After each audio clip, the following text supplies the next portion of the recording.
This is a situation of a tall weed line. At the base of that, we call a base break line.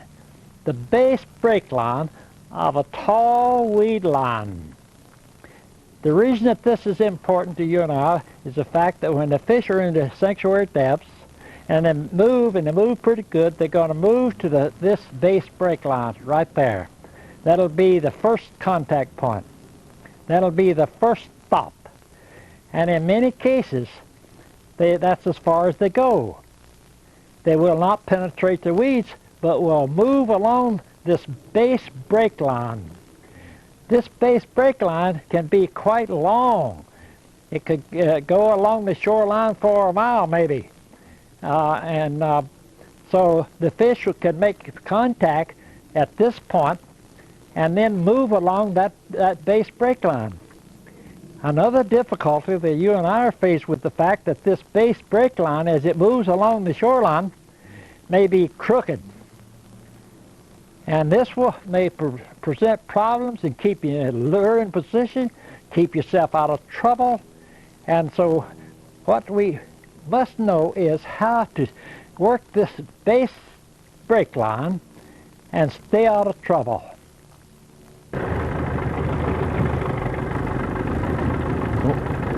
One of the problems a fisherman has quite often is when you're working a tall weed line, especially the base break line on the weed line.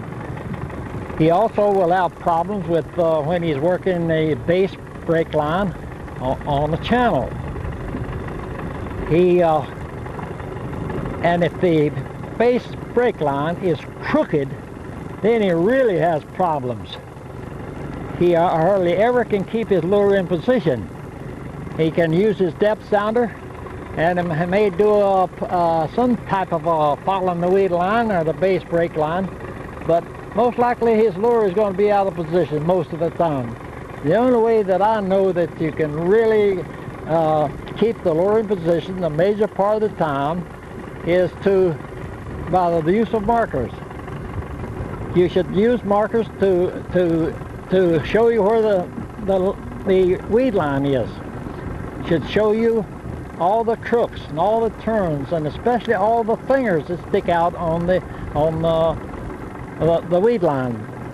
So what I'm going to do, I'm going to follow a weed line, and the weed line looks like it. And look at the depth sounder.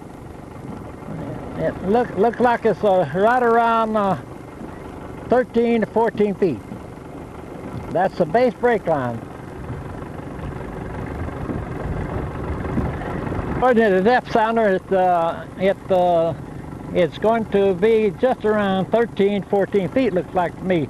I'm going to pull the markers up in the weeds just a hair, so that when I make my trolling pass, I won't be in the weeds, but I'll use that as a guide.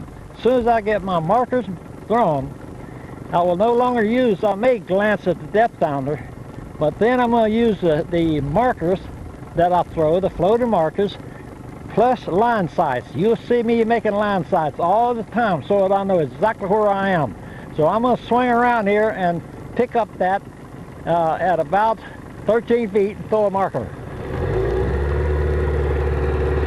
I'm going to pull my markers up on the weeds, but I can gauge my distance. While I'm doing all this, I'm getting me line sights too. And so you'll see my head just bobbing, you know what I'm doing. But I'm going to throw the markers up on the weed line just a little bit so that I can work the base break line. Here again, it'd be crooked. And I'll run a short line. I could run a wire with, say, a 100 and hit that depth pretty good. I wouldn't have to get much bigger than that with a short line.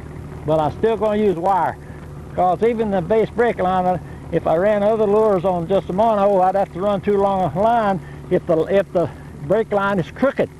And it's going to be crooked, I'm pretty sure. So I'm going to go back and get a start and watch my depth sounder and throw my markers, and I'll pull the marker up in the weeds. But at 13, 14 feet, it's going to be clean. I'll be right at the base.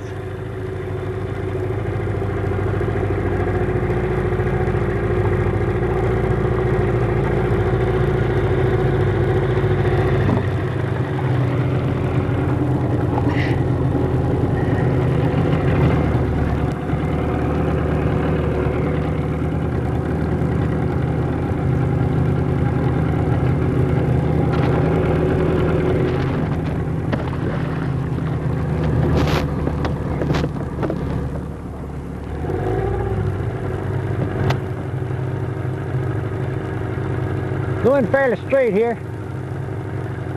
It's starting to turn.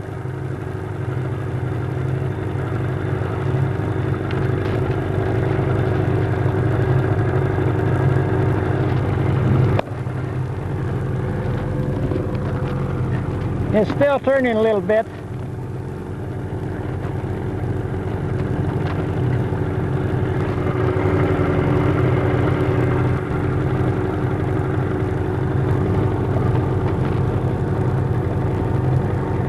Now it's turning.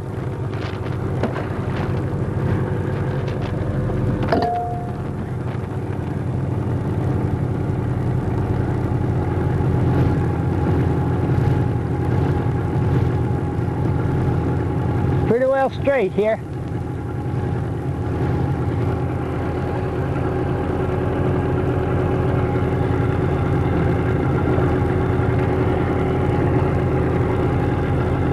Turning out.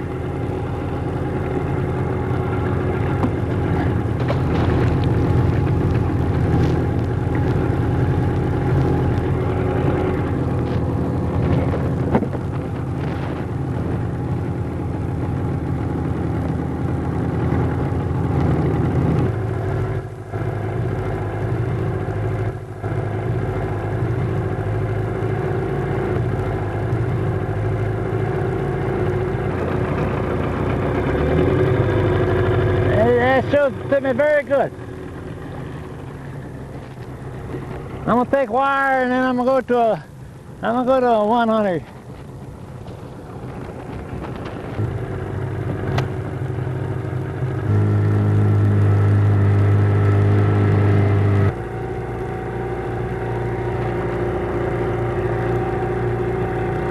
And it's quite crooked. It swings in here and then it swings back out.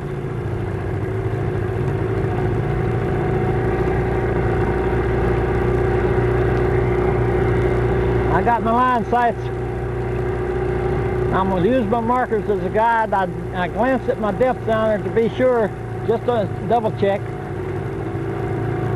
But so far my markers are in good shape.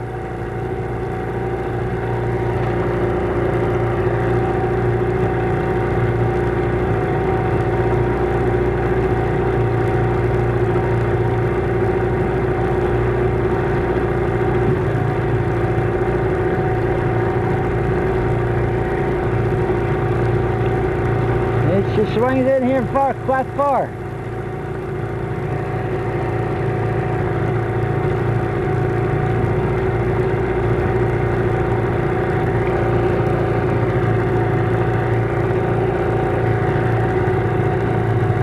Yeah, man, she really jumped back.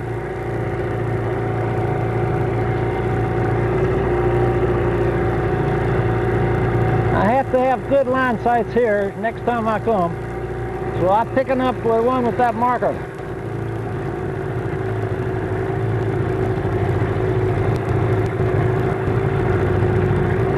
I'm going to make a little fast run so you see the trail that I make.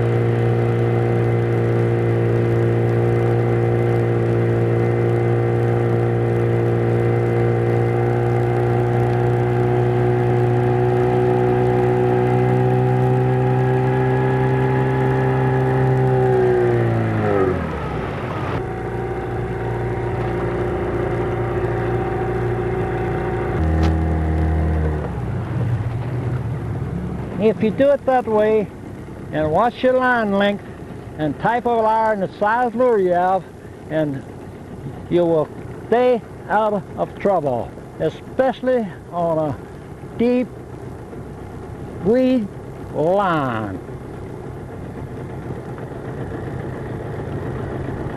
The weed line is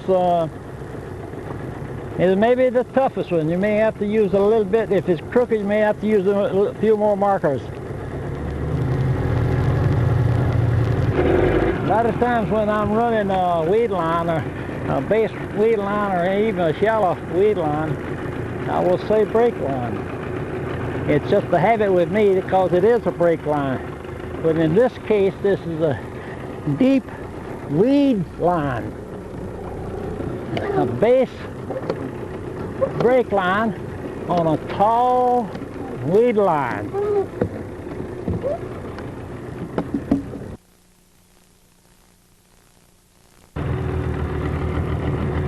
We're faced with a tall weed line. It goes down to, and looking over, it seems to go down about from 12 to 14 feet. Now what we're interested in is that base break line of this tall weed line. This is the first contact point from the fish that move up toward the weed line. And so this is what we're interested in. In this case, in looking at it with the depth sounder, it was very, very crooked. So what I'm going to do, I'm going to throw markers on all the little crooks and turns and points, because here's where we can get in trouble. If we try to run that 12 or 13 foot base break line in the weeds with a depth sounder, you're going to be in trouble most all the time. The boat's going to be out of position, your lure's going to be in the weeds, you're just in trouble. The only way that I know how to do it, and so to keep you out of trouble, is by the use of markers and line sights. So I'm going to use my depth sounder, and I'm going to place some markers. They may be crooked, but I'll throw it in areas where I think that I have to maneuver my lure and my boat.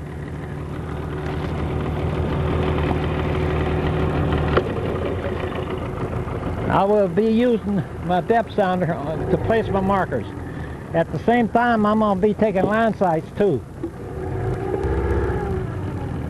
I'll throw my markers just up on the weeds. They're kind of tall weed lines. This is real drinking water here. I'm coming up to just about, there's the weeds. I'll move out just a hair. I'm going to throw the marker right up on the weeds. I'll stay about 6-7 feet from it when I'm run it with my lures.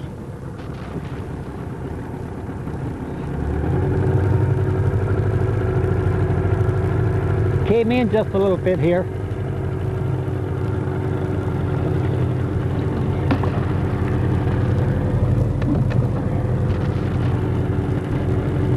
Swinging out.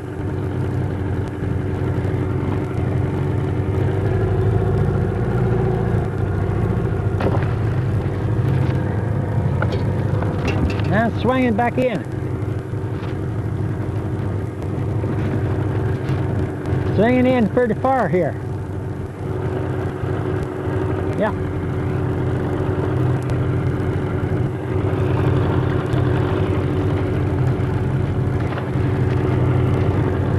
It's pretty clear of what it takes. Now it's swinging out.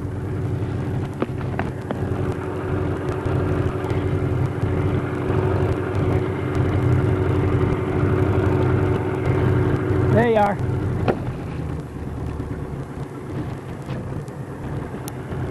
It looked like the base of that weed line was about 13 feet. 12 to 13 feet is right in that area, and I got my markers in pretty good shape, I think, curving wise. So what I'll do is I'm going to run a 700 on a wire line, because it's kind of crooked and I have to swing, and as I do, my lure will cut across if I have too long a line. Sometimes I can use a 200, sometimes I use a 100, sometimes a 700 or 800. But you use the line length and the lure size to reach so it should follow the weed line, the base weed line. So that's what I'm going to do.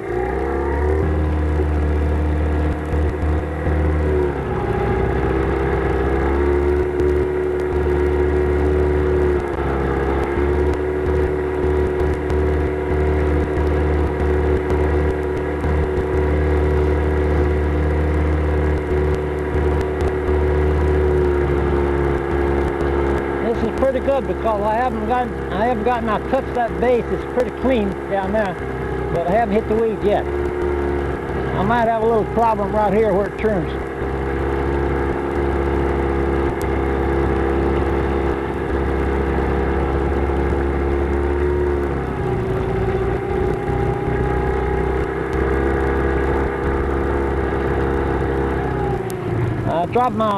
On that turn, I dropped my rod tip right down next to the water so that my lure, but since I have wire, I don't worry about it too much. I'm running a short line wire.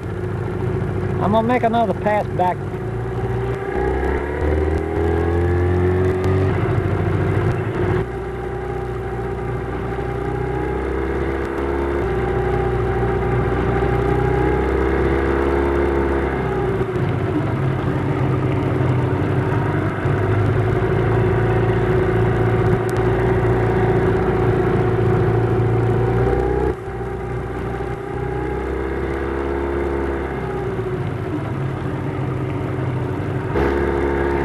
So far, that's a good pass. I got my line sight pretty good. My marker's in good shape.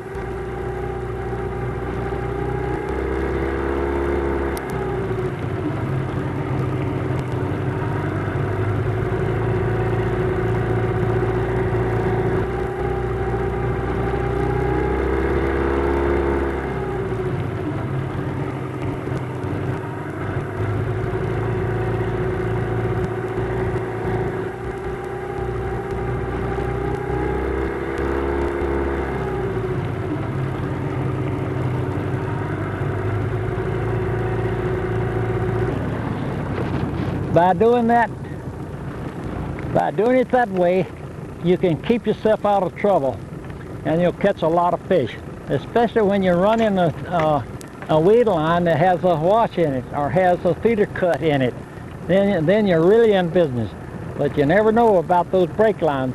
The fish can come up against the base of the weeds and move along the base of those weeds until they come to something like a wash or so. In this case, the fish could have entered this from several directions and then moved along the base of the break line, weed line. So that was not wasted effort by any means. And I think if I'd stay here long enough, I could pick up some fish on this bend because it looks pretty good to me. I'm gonna pick up my markers, but that will keep you out of trouble.